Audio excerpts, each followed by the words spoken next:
Pour comprendre l'idée que la société libérale est une société axiologiquement neutre, c'est-à-dire qui ne se réfère à aucune valeur religieuse, morale ou philosophique commune, il y a un exemple très simple.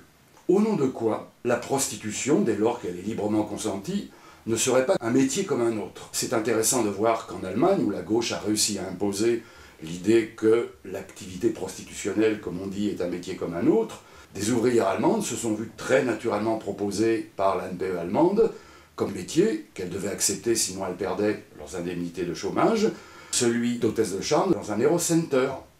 On est là, au bout d'une logique libérale, libérée de tous les tabous, puisque la prostitution est un métier comme un autre, comme électricien, comme boulanger, etc. L'éducation nationale ayant pour fonction première de former la jeunesse à tous les métiers possibles, je ne vois pas au nom de quoi l'éducation nationale ne prendrait pas en charge la construction de filières d'études de la prostitution, un master de prostitution, avec le corps enseignant adapté, les examens correspondants, le corps d'inspecteurs qu'il faut. Mais puisqu'il y a une logique libérale, la réalité dépasse toujours la fiction.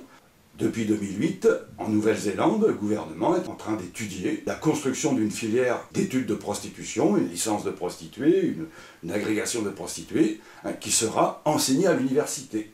Et d'ailleurs, pourquoi pas déjà au lycée, si c'est un métier comme un autre. Si je suis libre de vivre comme je l'entends, dès lors que je me prostitue volontairement et que je ne nuis à personne, de quel droit pourrait-on brimer ce droit fondamental de l'homme et de la femme et m'empêcher de vivre? C'est toujours au nom des droits de l'homme que les avancées du capitalisme ont lieu.